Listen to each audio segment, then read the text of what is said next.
Imagine being so emotionally powerful that no one's words or actions can trigger you. You walk through life with unwavering calm, unaffected by the chaos around you. Sounds like a superpower, doesn't it? But mastering your emotions isn't just a skill for the elite, it's something anyone can learn. Today, we're going to dive into how to never get angry or bothered by anyone, and truly take control of your emotional responses, no matter the situation.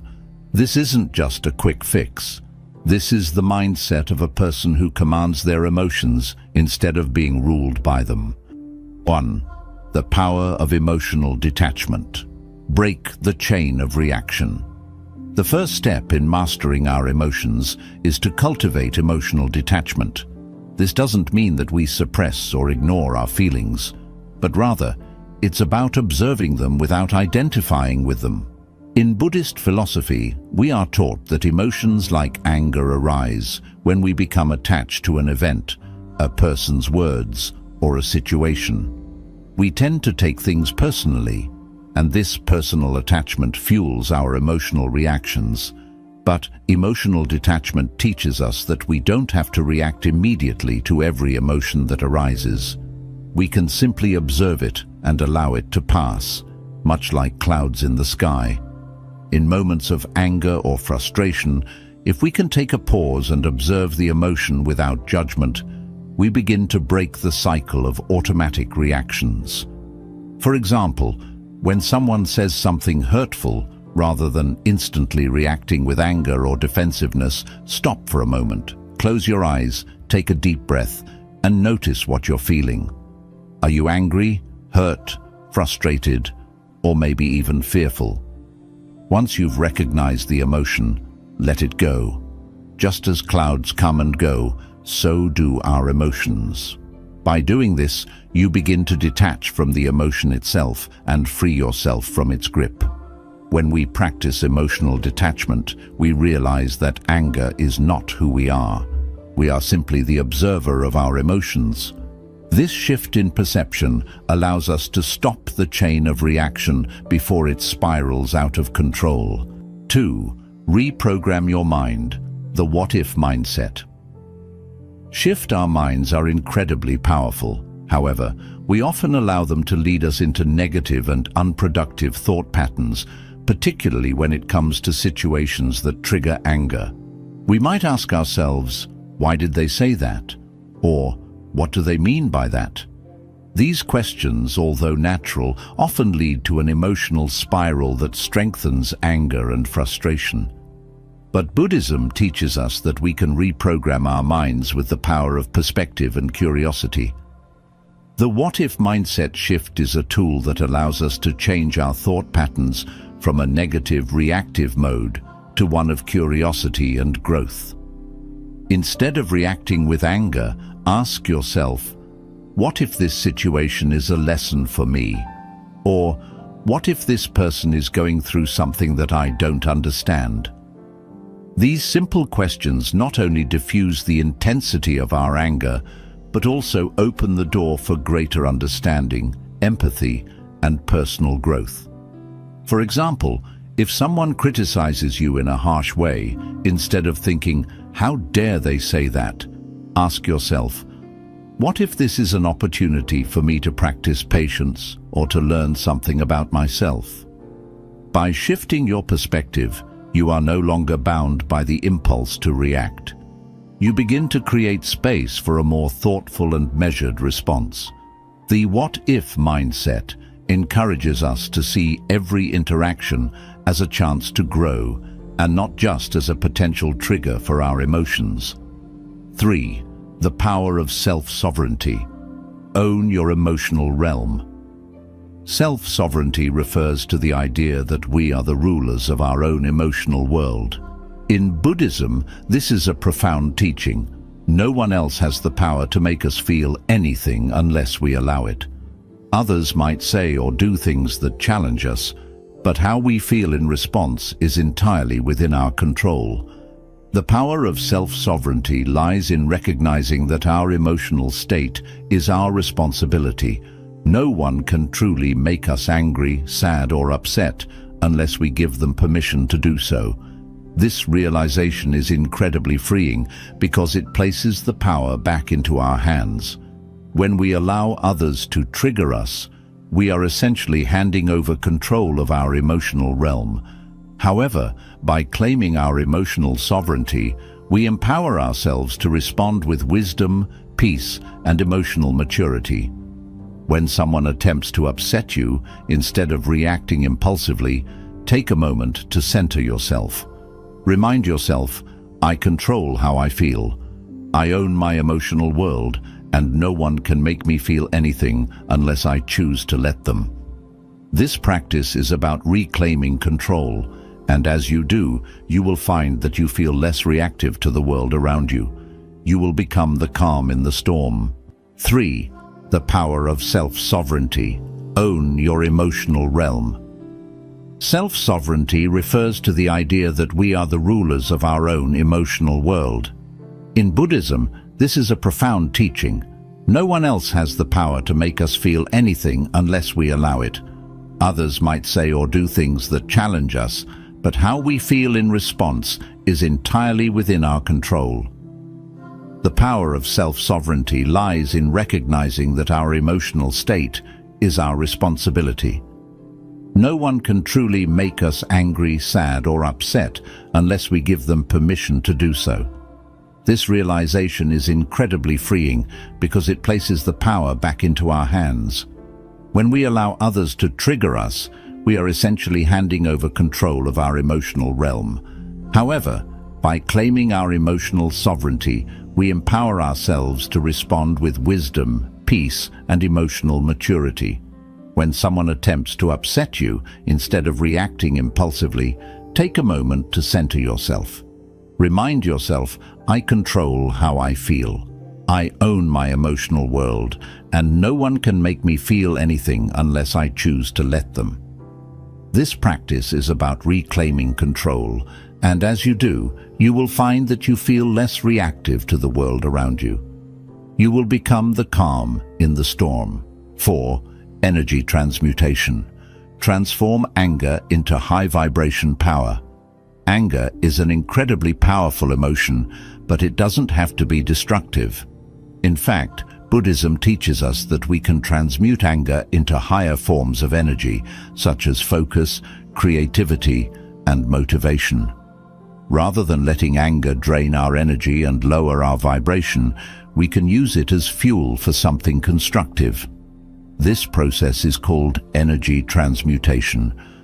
When we feel anger rising, instead of suppressing it or acting on it immediately, we can redirect that energy into something more positive. For instance, you might use the anger you feel to dive into a creative project or tackle a task with newfound determination. You could also use the energy to exercise, channeling it into physical movement. The key is to move the energy out of the emotional body and use it to elevate your state of being. The act of transforming anger into high-vibration power doesn't mean ignoring or denying your feelings. It simply means acknowledging the emotion, feeling it fully, and then redirecting it in a way that serves your personal growth. As you continue to practice this, you will find that anger no longer has the ability to drain you. Instead, it becomes a source of fuel that propels you forward in life. 5. The art of emotional alchemy, turning toxic energy into gold. Emotional alchemy is a powerful concept in Buddhism that teaches us to turn negative emotions into sources of wisdom, strength, and personal growth. It encourages us to take toxic energy, like anger, frustration, or resentment, and transform it into something valuable, such as understanding, compassion, or clarity. When we experience emotions like anger, they can feel overwhelming. However, Buddhism teaches us that these emotions, rather than being obstacles, can be raw materials for transformation. The key is how we approach them. Instead of resisting or suppressing them, we fully experience the emotion and then transform it. Like an alchemist works with lead to create gold, we can work with negative emotions to create something of higher value. Take anger as an example. It arises when we feel wronged or misunderstood. Anger is powerful, but it's energy. If we harness that energy, instead of letting it consume us, we can use it for positive change. Anger can teach us about our boundaries, our needs, and what's important to us. When anger rises, we can stop and ask, what is this anger trying to show me? What lesson can I learn from it? By practicing emotional alchemy, we see that anger isn't inherently bad. It's how we respond to it that matters.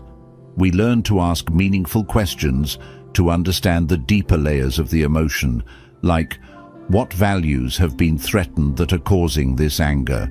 Or, how can I use this anger for growth? These questions help us reframe the emotion and use it as a tool for positive change. Emotional alchemy also involves accepting negative emotions like anger, fear, or sadness, rather than avoiding them. By accepting them, we make them part of our path to growth. Instead of holding on to negativity, we let these emotions become opportunities for self-reflection, deeper understanding, and connection with others. Next time frustration rises, practice emotional alchemy by pausing and reflecting. What is causing your frustration? Is it fear, unmet expectations, or misunderstanding?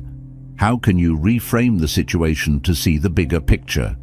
By transforming your perception, you turn toxic emotions into power, helping you become more compassionate, understanding, and at peace. This practice involves patience. When experiencing difficult emotions, it's easy to want them to go away quickly, but emotional mastery means sitting with emotions, allowing them to reveal their deeper truths. With time, we let go of the negative charge they bring and find wisdom and clarity. Emotional alchemy isn't about eliminating negative emotions. It's about integrating them into our lives in a way that fosters healing and growth. Every time we apply emotional alchemy, we refine ourselves, becoming more attuned to inner peace and bringing more love and compassion into our interactions. 6. Silence as power. The mastery of non-engagement. In today's fast-paced, highly reactive world, we are often encouraged to respond immediately to every situation, especially when provoked. The constant pressure to react quickly, whether through words or actions, can leave us emotionally drained and reactive. However, Buddhism teaches us the power of silence and non-engagement as a means of preserving our peace and maintaining control over our emotions. Mastering this practice is one of the most powerful ways to cultivate emotional stability and resilience. Silence as power isn't about being passive or avoiding conflict. It's about recognizing that not every situation requires a reaction. Often, our initial impulse when someone insults us or when we feel wronged is to immediately respond, perhaps with anger, frustration, or defensiveness. However, Buddhism teaches us that not every moment requires us to engage. By remaining silent in the face of provocation, we create space between the stimulus, the external event or words, and our response. This pause allows us to choose a response that is thoughtful and aligned with our values, rather than one driven by impulsive emotions. One of the core aspects of this practice is understanding that we cannot control what others do or say, but we always have control over how we choose to respond.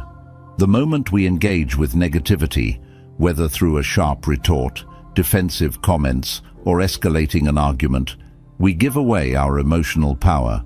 Silence, on the other hand, allows us to retain control, protect our peace, and avoid unnecessary emotional turmoil. When we choose to remain silent, we also refuse to participate in the cycle of negativity that often perpetuates conflict. Imagine, for instance, that you are in a heated conversation with someone who is upset or angry. They may raise their voice, make hurtful comments, or try to provoke you into an argument.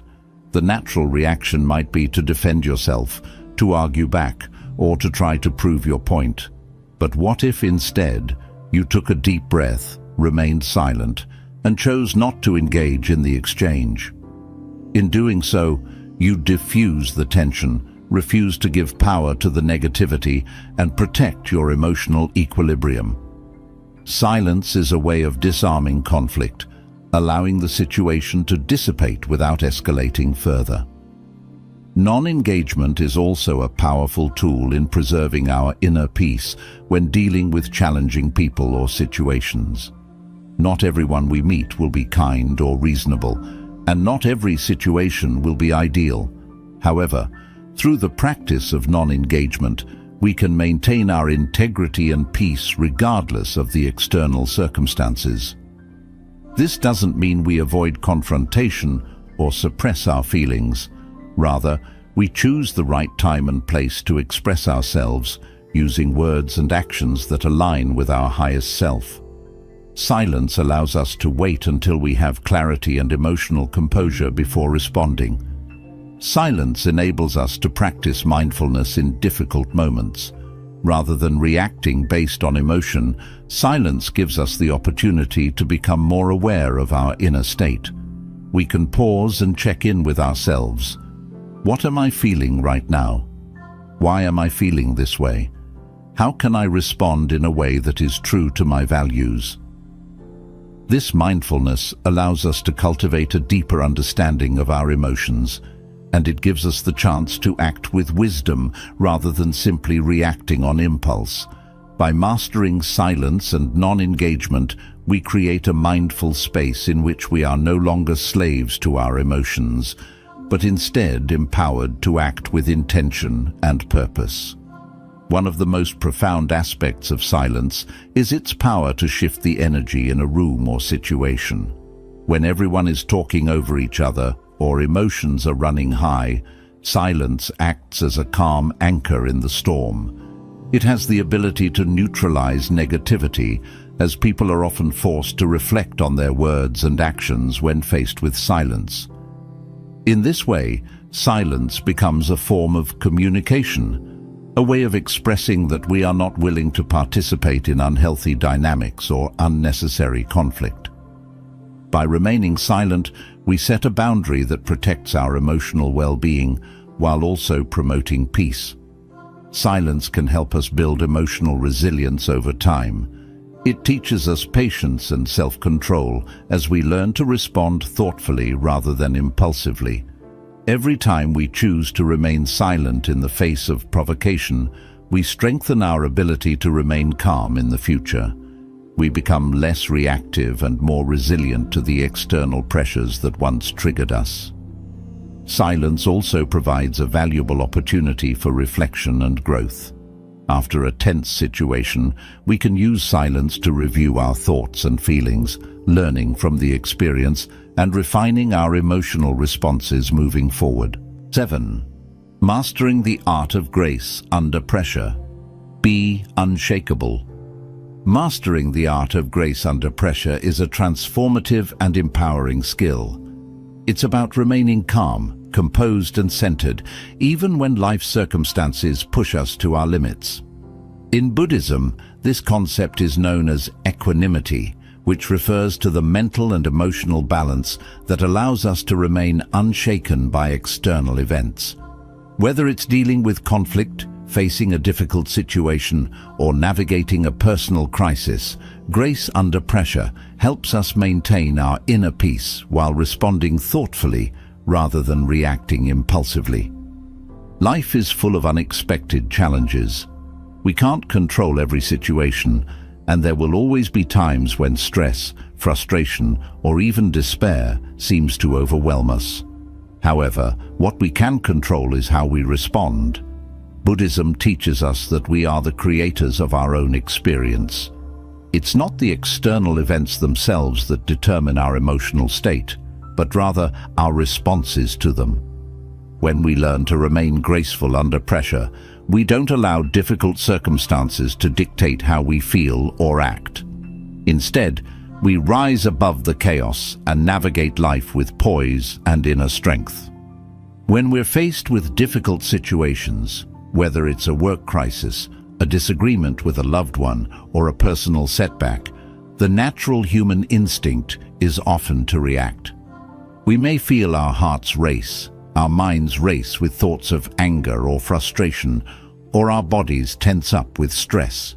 However, by practicing grace under pressure, we learn to pause and respond with wisdom rather than reacting impulsively. The first step is recognizing that emotions are temporary. They arise, peak, and pass away. By becoming aware of this, we can prevent ourselves from getting swept away in the storm of emotions. Instead of letting anger, fear, or sadness take over, we can observe these emotions and allow them to move through us without allowing them to control us. Mindfulness is a key practice that helps us master grace under pressure. By cultivating mindfulness, we become more aware of our thoughts, feelings, and bodily sensations in each moment. This awareness enables us to identify when we're about to react to a situation with anger or fear. For example, in a heated conversation or argument, when you notice yourself starting to feel defensive or upset, take a deep breath. In that brief pause, you create the space to choose a mindful response, rather than letting emotions control your actions. The more you practice this, the easier it becomes to remain calm and centered, no matter what is happening around you. Grace under pressure also involves acceptance, accepting that life is not always going to go the way we want it to. Sometimes things will go wrong, people will let us down, and challenges will arise that feel overwhelming. However, the key to maintaining grace is to accept these moments as they come, without resistance. When we resist reality, when we wish things were different than they are, we create additional suffering for ourselves. But when we accept the present moment, exactly as it is, we stop fighting against what's happening and allow ourselves to respond with clarity and wisdom. Buddhism teaches that resistance to the present moment causes suffering, while acceptance brings peace. For instance, if you find yourself caught in traffic and you're running late, it's easy to become frustrated, anxious, or even angry. But instead of resisting the situation, practice acceptance. Remind yourself that the traffic is beyond your control, and getting upset won't change the outcome. By accepting the situation, you free yourself from unnecessary stress and can use the time in traffic to relax, listen to music, or even practice mindfulness. This shift in perspective allows you to maintain grace under pressure, even in situations that might seem trivial. One of the most powerful aspects of grace under pressure is the ability to respond with compassion, both towards yourself and others. In stressful situations, we often feel pressure to be perfect, to handle everything with ease, or to meet everyone's expectations. This can lead to self-criticism, anxiety, and burnout. However, when we approach ourselves with compassion, we recognize that it's okay to feel stressed, it's okay to struggle, and it's okay to make mistakes. We allow ourselves the grace to be human, and just as we show ourselves compassion, we also extend it to others. When someone else is upset or frustrated, instead of reacting with anger or judgment, we can respond with kindness and understanding. Compassion is not only a tool for remaining graceful under pressure, but it's also a powerful antidote to the negative emotions that arise during difficult moments. Self-sovereignty is another essential element of grace under pressure. It's about understanding that we are the masters of our emotional reactions. While external circumstances may be challenging, we are in control of how we respond to them. When we recognize that our emotional state is within our power, we no longer feel helpless or at the mercy of external events. We become the calm center in the midst of the storm. In moments of pressure, remind yourself that you can choose your response. You are not a victim of the situation. By practicing self-sovereignty, you become unshakable, able to handle even the most intense challenges with grace and dignity. Finally, resilience is a key factor in mastering grace under pressure. Resilience is the ability to bounce back from setbacks, to recover from adversity, and to keep moving forward in the face of difficulty. Life is unpredictable, and there will always be challenges that we must navigate. But the more resilient we become, the less these challenges have the power to knock us off course. Buddhism teaches that resilience is built over time, through consistent practice of mindfulness, acceptance, and equanimity. The more we practice responding with grace, the stronger our emotional resilience becomes. Practical steps to mastering. Grace under pressure. Pause and breathe. In moments of stress, take a few deep breaths. This simple act of pausing creates the space to regain your composure and respond calmly. Practice mindfulness. Regular mindfulness practice helps you become more aware of your thoughts, emotions, and physical sensations, allowing you to respond to situations with greater clarity and calmness. Accept what you can't control. Recognize what is within your control and what is not. Let go of the need to control everything and instead focus on how you respond to life's challenges. Respond with compassion. When faced with difficulty, treat yourself and others with kindness and understanding. Compassion helps diffuse tension and promotes a peaceful mindset. Cultivate resilience. Understand that challenges are part of life. Rather than seeing them as roadblocks, view them as opportunities to grow stronger and more resilient. By practicing grace under pressure, you build emotional resilience, maintain inner peace, and become unshakable in the face of life's challenges. You don't have to be perfect or never feel stressed, but by choosing how you respond, you can navigate the storms of life with grace, wisdom, and strength. Anger is a natural response, but it doesn't have to control you. Through the teachings of Buddhism, we can learn to master our emotions, stay calm in any situation, and respond to life with wisdom and compassion. By cultivating emotional detachment, reprogramming our minds, and practicing non-engagement, we can transform anger into power and achieve true emotional sovereignty. Remember, emotional mastery is not about perfection, it's about progress. With each mindful step, you'll become more resilient, calm, and at peace with yourself and the world around you.